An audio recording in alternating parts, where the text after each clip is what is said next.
Hello everyone, आपका स्वागत है आपके अपने यूट्यूब चैनल लर्न विद प्रीत चौधरी में। हम पढ़ रहे थे जनरल साइंस, जो कि रीड स्पेशल के लिए पढ़ रहे थे। और उसमें हमने कल टॉपिक स्टार्ट किया था संतुलित आहार यानी संतुलित भोजन। ये आपके सिलेबस में दिया हुआ है। तो इस टॉपिक का कुछ पार्ट है हमने कल की क्लास में कंप्लीट कर लिया था, जिसमें हमने फूड कंपोनेंट है वो पढ़े थे, जिसमें कार्बोहाइड्रेट और प्रोटीन इनको हमने डिटेल से कवर कर लिया था। आज हम पढ़ेंगे फैट। तो चलिए क्लास है वो स्टार्ट करते हैं।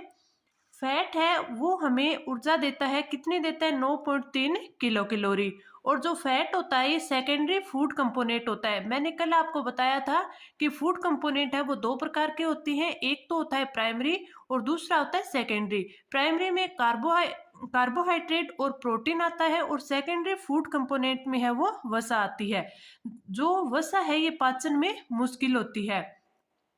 और वसा में जो ऊर्जा होती है वो होती है 9.3 किलो कैलोरी। वसा के जो यूनिट होती है वो होती है ट्राइग्लिसराइड। और ट्राइग्लिसराइड होती है, इसमें फैटी एसिड प्लस ग्लिसरॉल होता है। फैट से दो तीन क्वेश्चन बनती है। एक तो ये बनता है कि ये ऊर्जा कितनी प्रदान करता है, दूसरा इसमें बनता है बल्बर से। बल्बर यानी बॉडी के बाहर उष्मारोधी परत बन जाती है।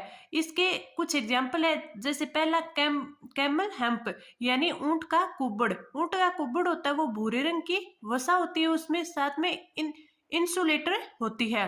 और एक होता है एडिपोज टिश्यू यानी एडिपोज उत्तक, जिसमें वसा का जमाव हो जाता है।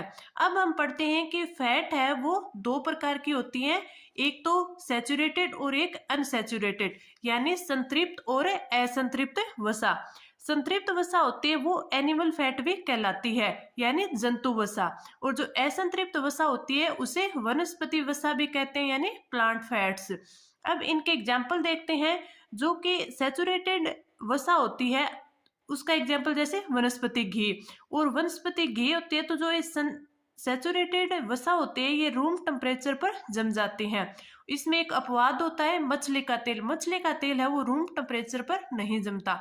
इधर अगर अनसैचुरेटेड फैट की बात करें तो इसका एग्जाम्पल सरसों का तेल, और यह रूम टेम्परेचर पर नहीं जमता। और इसका एक अपवाद देखें तो इसका अपवाद होता है नारियल का तेल। नारियल का तेल है, आपने देखा होगा कि सर्दियों में यह रूम टेम्परेचर पर भी जम जाता है। अब इसमें एक होता है कोलेस्ट्रॉल, इससे भी कई बार क्वेश्चन बन जाता है। तो कोलेस्ट्रॉल होता है रक्त वाहिनियों को अवरुद्ध। कोलेस्ट्रॉल रक्त वाहिनियों को अवरुद्ध करते हैं। कोलेस्ट्रॉल भी टू टाइप होता है। टू टाइप में कौन कौन सा? एक तो होता है एलडीएल। एलडीएल यानी लाइट डेंसिटी लिपिड, और दूसरा होता है एचडीएल यानी हाई डेंसिटी लिपिड। इसमें जो एलडीएल और एचडीएल जो कोलेस्ट्रॉल होते हैं इनको भी बैड फैट और गुड फैट भी कहते हैं। जो एचडीएल यानी हाई डेंसिटी लिपिड होते हैं उन्हें गुड फैट कहते हैं, क्योंकि इनसे हार्मोन बनते हैं। और जो एलडीएल यानी लाइट डेंसिटी लिपिड होता है उसे बैड फैट कहते हैं। क्यों कहते हैं? कि इसी जो हार्ट अटैक वगैरह होते हैं, बीपी बढ़ती है, हार्ट अटैक होता है, ये होता है इसी से होता है। यानी जो लाइट डेंसिटी लिपिड होता है उसी की वजह से हार्ट अटैक आते हैं, बीपी भी हाई होती है। ये था फैट। अब हम पढ़ते हैं विटामिन। विटामिन से क्वेश्चन कई बार ये बन जाता है कि विटामिन शब्द है वो किसने दिया और विटामिन की खोज है वो किसने की थी। तो विटामिन शब्द है वो तो दिया था फंक ने, और विटामिन की खोज है वो की थी हॉपकिंसन ने। मैं आपको ये टॉपिक है ये काफी जल्दी जल्दी करवा रही हूँ, क्योंकि मेरे को ये आपको रिवीजन करवाना है। आपने देखा होगा कि आप वो जो फ्री में जो अच्छा मैटर है वो कोई नहीं देता, लेकिन मैंने देखा है कि यूट्यूब पर इतने अच्छे से जो तैयार किया हुआ मैटर है वो नहीं है। तभी मैंने सोचा कि मैं आपको है वो जर्नल साइंस के अच्छे से नोट्स है वो प्रोवाइड करवाऊं, और उसमें ही मैं आपको उसका पहले रिवीजन करवा दूं, उसके बाद है वो नोट्स आपको प्रोवाइड करवाऊं, ताकि आपकी तैयारी है वो और अच्छी बन जाए। विटामिन की बात करते हैं तो हमारे शरीर में जो कार्बोहाइड्रेट होते हैं, प्रोटीन होती है, वसा होती है, उनसे हमें एनर्जी मिलती है। लेकिन जो विटामिन होते हैं इनसे एनर्जी नहीं मिलती, तो एनर्जी है वो नहीं देते। ये रोग प्रतिरोधक क्षमता को बढ़ाते हैं। विटामिन हमारे बॉडी के लिए काफी इंपॉर्टेंट होते हैं। अगर हम इस टॉपिक में बात करें तो इसमें ज़्यादातर क्वेश्चन है वो या तो फूड कंपोनेंट से बनते हैं, यानी उनमें है जो एनर्जी का ऑर्डर पूछ लिया जाता है कि इनमें एनर्जी है वो किस किस में ज्यादा मिलती है, या फिर क्वेश्चन है वो विटामिन से बनते हैं। विटामिन में एक तो क्वेश्चन ऐसे बन जाते हैं कि इसमें आपको ये पूछ लिया जाता है कि ये रोग है वो किस विटामिन की कमी से होता है। दूसरा, आपको विटामिन का रासायनिक नाम पूछ लिया जाता है, या फिर आपको पूछ लिया जाता है कि आपको ये दे देते हैं कि ये विटामिन है वो किस में अधिक पाया जाता है। जैसे या तो कोई फल सब्जी, या फिर आपको कोई बीज वगैरह पूछ लेते हैं और उनमें आपको पूछ लेते हैं कि ये विटामिन है वो सर्वाधिक किस चीज में पाया जाता है। तो इस हिसाब से आपसे है वो एग्जाम में क्वेश्चन पूछे जाते हैं। तो अब हम विटामिन को डिटेल से पढ़ते हैं कि कौन कौन से विटामिन होते हैं, कौन कौन सी विटामिन है वो वसा में घुलनशील होती है, कौन सी जल में घुलनशील होती है। तो चलिए ये देखते हैं। विटामिन के होता है वो हमारे लीवर में बनता है। और लीवर में स्टोर कौन कौन से विटामिन होते हैं? लीवर में स्टोर होते हैं vitamin A, vitamin D, vitamin E और विटामिन के। ये चारों है ये हमारे लीवर में स्टोर होते हैं। और अगर विटामिन की स्टडी को देखा जाए, अगर ये क्वेश्चन पूछ ले कि विटामिन की स्टडी को क्या बोलते हैं, तो ये बोलते हैं विटामिनोलॉजी। तो विटामिन के अध्ययन को बोलते हैं विटामिनोलॉजी। और जो विटामिन होते हैं उत्प्रेरक की तरह ही कार्य करते हैं। और कई एग्जाम में क्वेश्चन कैसे पूछा जाता है, जैसे B1 है तो B1 को थायमिन बोलते हैं, B3 को नियासिन बोलते हैं, और B12 है उसको साइनोकोबालामीन बोलते हैं। और ये भी एग्जाम में पूछ लिया जाता है कि कौन सी विटामिन है जिसमें कोबाल्ट पाया जाता है, तो ये पाया जाता है B12 में। विटामिन डी है तो इसका रासायनिक नाम क्या है? इसका रासायनिक नाम है कैल्सीफेरोल। तो ये एग्जाम में काफी बार पूछा जाता है। अब देख लेते हैं कि घुलनशीलता के आधार पर विटामिन है वो दो प्रकार के होते हैं। पहला तो होता है वसा में घुलनशील विटामिन, और दूसरा होता है जल में घुलनशील विटामिन। वसा में घुलनशील होते हैं तो ये 4 विटामिन होते हैं, विटामिन ए, डी, ई और के। ये चारों हैं ये विटामिन है ये वसा में घुलनशील होते हैं। इनको याद करने के लिए ऐसे भी लिखा जाता है कि कीड़ा, यानी कीड़ा है वो विटामिन में घुलनशील है, के, ई, डी और ए विटामिन। और जल में घुलनशील विटामिन की बात करें तो 2 विटामिन है जो कि जल में घुलनशील होते हैं, विटामिन बी और विटामिन सी। तो ये कई बार एग्जाम में पूछ लिया जाता है कि एग्जाम में दे देते हैं 4 ऑप्शन, उसमें से पूछ लेते हैं कि इनमें से कौन सा है वो विटामिन वसा में घुलनशील नहीं है। इन 4 में से 3 दे देती हूँ और एक ही जल में घुलनशील है उनमें दे दिया जाता है। तो ये आप थोड़ा ध्यान रखें। अब हम पढ़ते हैं सारे विटामिन एक एक करके। सबसे पहले पढ़ते हैं हम विटामिन ए। विटामिन ए है ये संक्रमण रोधी विटामिन है, और विटामिन ए सर्वाधिक पाया जाता है गाजर में। और जो दूध में भी विटामिन ए पाया जाता है, ये मैंने कल आपको बताया था कि गाय का दूध का पीलापन है वो केरोटीन के कारण होता है। और विटामिन ए का अगर रासायनिक नाम देखें तो ये होता है रेटिनोल। और विटामिन ए की कमी से अगर रोग पूछ ले तो वो होता है रतौंधी, यानी नाइट ब्लाइंडनेस, जो कि आंखों का रोग होता है।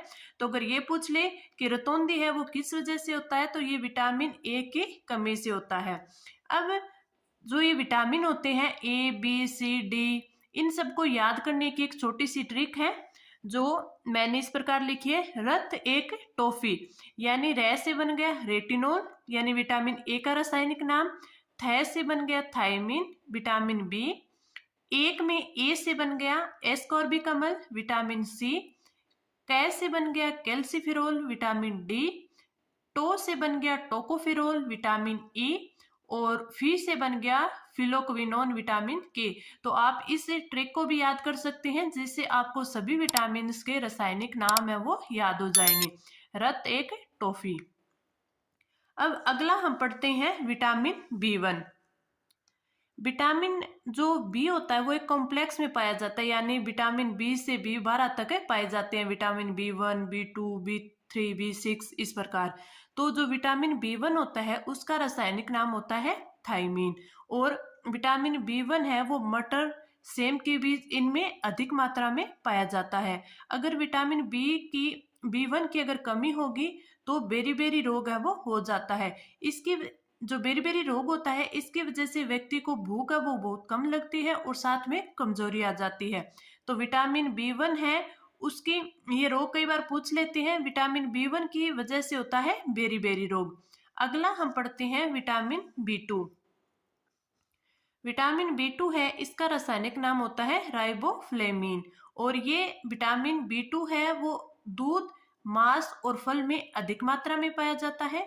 और विटामिन B2 की कमी से जो रोग होता है वो होता है किलोसिस, यानी किलोसिस में होठों का फटना, मुंह में छाले होना, ये इसके लक्षण होते हैं। तो विटामिन B2 का रासायनिक नाम राइबोफ्लोविन, विटामिन B1 का रासायनिक नाम है थायमीन। अब अगला पढ़ते हैं विटामिन B3। विटामिन B3 का अगर रासायनिक नाम देखें तो वो होता है नियासिन। Vitamin B3 niacin. और विटामिन B3 है वो यकृत और मांस में अधिक मात्रा में पाया जाता है। और विटामिन B3 की कमी से वो पिलाग्रा रोग होता है, जिसे 3D रोग भी कहा जाता है। अगला हम पढ़ते हैं विटामिन B5। विटामिन B5 का जो वैज्ञानिक नाम यानी रासायनिक नाम है वो है पेंटोथेनिक एसिड। और विटामिन B5 है ये अंकुरित गेहूं, मांस, हरी सब्जियों में अधिक पाया जाता है। और विटामिन B5 की कमी से जो रोग होता है यानी बालों का सफेद होना, बालों का सफेद होना है वो विटामिन B5 की कमी से होता है। तो आप ज्यादा नहीं तो इन विटामिन के एक तो रासायनिक नाम याद रखें और दूसरा कि इनसे कौन कौन से रोग होते हैं ये आप याद रखें। अगला हम पढ़ते हैं विटामिन B6। विटामिन B6 है उसका रासायनिक नाम होता है पेराडाक्सिम। पेराडाक्सिम। और ये है विटामिन B6 अंडा और मांस में पाया जाता है।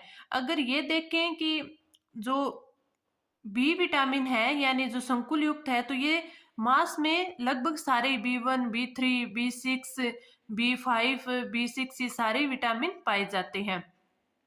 तो विटामिन B6 है वो अंडा और मांस में पाया जाता है। और विटामिन B6 की कमी से वो एनीमिया रोग हो जाता है, यानी रक्त अल्पता। आप ये दोनों नाम याद रखें, कई बार एनीमिया सीधा पूछ लिया जाता है और कई बार रक्त अल्पता के नाम से भी पूछ लिया जाता है। अगला है विटामिन B7। विटामिन B7 का रासायनिक नाम बायोटिन और इसे ही विटामिन H भी बोला जाता है। और विटामिन B7 है वो गेहूं और अंडे में पाया जाता है, गेहूं और अंडे में। विटामिन B7 की कमी से रोग है यानी बालों का झड़ना, लकवा यानी पैरालिसिस, ये विटामिन B7 की कमी से होते हैं। अगला और विटामिन बी में लास्ट होता है विटामिन B12। विटामिन B12 का जो रासायनिक नाम होता है वो होता है साइनोकोबालामीन। यह यकृत, अंडा और दूध में पाया जाता है और कोबाल्ट धातु पाए जाते हैं। मैंने आपको पहले बताया था शुरू में कि विटामिन B12 में कोबाल्ट धातु है पाई जाती है। काफी बार एग्जाम में ये पूछा जाता है कि कोबाल्ट धातु है वो कौन सी विटामिन में पाई जाती है। और विटामिन B12 की कमी से जो रोग होता है वो होता है पर्निशियस एनीमिया, यानी इसमें आरबीसी का जो आकार है वो विकृत हो जाता है। तो वो रोग कौन सा होता है? Pernicious anaemia. अगला आप पढ़ते हैं विटामिन सी। विटामिन सी है इसका रासायनिक नाम होता है एस्कोर्बिक एसिड। और विटामिन सी से कमी से रोग होता है वो होता है सकरवी रोग, जो कि मसूड़ों में होता है, सकरवी रोग। और जो विटामिन सी होता है खट्टे जो पदार्थ होते हैं उनमें अधिक मात्रा में होता है, जैसे आंवले में सबसे ज्यादा है वो विटामिन सी पाया जाता है।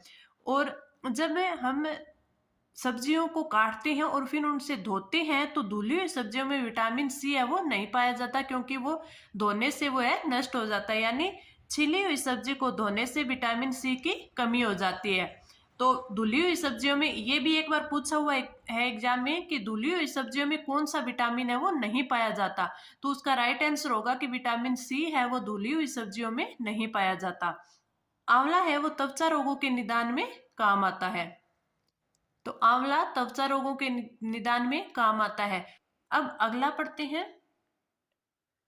विटामिन सी की कमी से त्वचा पर झुर्रियां होने लगती हैं और घाव को भरने में विटामिन सी भी काम आता है। और विटामिन सी को रक्षात्मक विटामिन भी कहते हैं। अगला हम पढ़ते हैं विटामिन डी, जिसका रासायनिक नाम है कैल्सीफिरोल। विटामिन डी होता है उसमें कैल्शियम होता है और त्वचा में जो विटामिन डी होता है ये त्वचा में बनता है। हमने कई बार ये भी देखा है ना कि जो सूर्य की किरणें है यानी सूर्य के प्रकाश से विटामिन डी है वो मिलता है, त्वचा में बनता है और हड्डियों को मजबूत करता है विटामिन डी। ये देखिए सबसे तीव्रता से बनने वाला विटामिन है विटामिन डी है, और स्किन पे जब सनलाइट पड़ता है तो विटामिन डी है वो बनता है। हार्मोन की तरह कार्य करता है, और गरीब का विटामिन और सनसाइन विटामिन भी कहा जाता है। गरीब का विटामिन क्यों कहा जाता है? क्योंकि ये धूप से, सूर्य की सनलाइट से ये मिलता है। और इसकी कमी से, विटामिन डी की कमी से रोग कौन कौन से होते हैं? एक तो होता है रिकेट्स, जो कि बच्चों में होता है, ओस्टियोमेलासियाई या ओस्टियोपोरोसिस, जो कि बूढ़े व्यक्तियों में होता है, यानी हड्डियों का रोग होता है, और एक होता है टिटेनी। अब अगला पढ़ते हैं हम विटामिन ई। विटामिन ई का जो रासायनिक नाम होता है वो होता है टोकोफेरोल। और विटामिन ई है वो गेहूं, हरी सब्जियां, अंडा, मांस और सोयाबीन में सबसे ज्यादा पाया जाता है। और इसे फर्टिलिटी विटामिन भी कहा जाता है, यानी जनन विटामिन, और इसे सौंदर्य विटामिन भी बोला जाता है। तो विटामिन ई की अगर कमी होती है तो उससे बंध्यता या बांझपन होता है। तो विटामिन ई का रासायनिक नाम है टोकोफेरोल, और विटामिन ई को ही फर्टिलिटी विटामिन और सौंदर्य विटामिन भी कहा जाता है। अब अगला हम पढ़ते हैं विटामिन के। विटामिन के का जो रासायनिक नाम है, यानी वैज्ञानिक नाम, वो है फिलोक्विनोन यानी नेफ्थोक्विनोन। इसे फिलोक्विनोन और नेफ्थोक्विनोन दोनों बोला जाता है। और विटामिन के की कमी से होता है वो होता है रक्त का थक्का नहीं बनता, और प्रोथ्रोम्बिन पदार्थ का वो निर्माण करता है। अगला अब हम पढ़ते हैं खनिज यानी मिनरल्स। तो हमने कार्बोहाइड्रेट, प्रोटीन और फैट पढ़ लिया, उसके बाद विटामिन पढ़ ली। अब हम पढ़ते हैं मिनरल्स यानी खनिज। जो हमारे बॉडी में कौन कौन से खनिज है वो उपयोगी होते हैं। ये एक तो आयरन होता है, जिसे लोहा कहते हैं, ये जो वर्ल्ड में पाया जाता है। वर्ल्ड में ये किस प्रकार होता है? आयन यानी Fe+2 यानी फेरस आयन के रूप में हमारे वर्ल्ड में होता है, और ये धातु होती है आयरन यानी लोहा। मैं आपको ये टॉपिक है डिटेल से करवा रही हूँ। आप अगर एक बार इनसे रिवीजन कर लेते हैं और एक बार अपने एग्जाम के पास से इन नोट से रिवीजन कर लेते हैं, तो मैं आपको गारंटी देती हूँ कि आपका एक भी क्वेश्चन है वो इससे ना तो गलत होगा, ना ही इससे बाहर जाएगा। तो आप एक बार मेरे साथ रिवीजन कर लीजिएगा, और दूसरी बार है वो जब आपका एग्जाम हो उससे पहले है वो मैं आपको ये PDF है, ये टेलीग्राम ग्रुप है, उस पर डाल दूंगी। तो वहां से आप इसको डाउनलोड करके इससे रिवीजन कर लीजिएगा, जिससे आपकी तैयारी है वो बहुत अच्छी हो जाएगी। आगे बढ़ते हैं। हमारी बॉडी में आयरन की कमी से एनीमिया रोग हो जाता है, और जो आयरन की जो अधिक मात्रा है वो किस में पाई जाती है? वो पाई जाती है पालक में। तो पालक में सर्वाधिक मात्रा है वो आयरन की होती है। दूसरा खनिज है वो है कैल्शियम। कैल्शियम है उससे हड्डियों, दांतों का निर्माण होता है, मांसपेशियों में संकुचन और ब्लड क्लॉटिंग है वो कैल्शियम से होती है। अगर कैल्शियम की मात्रा कम होगी, यानी कैल्शियम की कमी से रोग होता है वो होता है रिकेट्स यानी हड्डियों का रोग, और ओस्टियोमलेशिया। अभी मैंने बताया था कि विटामिन जो डी होता है उसकी कमी से रिकेट्स और ओस्टियोमलेशिया रोग होता है। अगला है आयोडीन। आयोडीन यानी थायराइड ग्लैंड, और आयोडीन की कमी से जो रोग होता है वो होता है घेंगा या ग्वाइटर और गलगंड। तो ये भी कई बार क्वेश्चन पूछा हुआ है कि आयोडीन की कमी से कौन सा रोग होता है। तो जो ये गलगंड है ये एग्जाम में आया हुआ है। और कॉकरोच का रक्त होता है वो नीले रंग का होता है, और हमारा रंग यानी मानव का रंग है वो लाल रंग का होता है। लाल रंग का किस वजह से होता है? हीमोग्लोबिन की वजह से। यहाँ पर है ये टॉपिक आपका कंप्लीट होता है। मैंने ये टॉपिक आपको पूरी डिटेल से करवा दिया है। अब हम कल है वो इसके क्वेश्चन आंसर करेंगे, जो भी इस टॉपिक से इंपॉर्टेंट क्वेश्चन बनते हैं वो, और साथ में जो प्रीवियस ईयर है यानी पीछे के एग्जाम्स में जो क्वेश्चन आए हुए हैं वो हम पूरे करेंगे, ताकि हमारा टॉपिक है वो पूरा कंप्लीट हो जाए। पहले हमने रिवीजन कर लिया, अब हम क्वेश्चन प्रैक्टिस भी करेंगे। तो कल की क्लास में हम इसके इंपॉर्टेंट क्वेश्चन करेंगे। अगर आपको क्लास अच्छी लगी है तो आप लाइक करें, अपने फ्रेंड्स के साथ शेयर करें, और हमारे चैनल को सब्सक्राइब करें, और साथ में हमारे टेलीग्राम ग्रुप लर्न विद प्रीत चौधरी को भी ज्वाइन कर लें, ताकि आपको समय समय पर सारे नोटिफिकेशन और जो अच्छा मैटर है वो आपको प्रोवाइड करवाए जाए। तो इस वीडियो में इतना ही। धन्यवाद।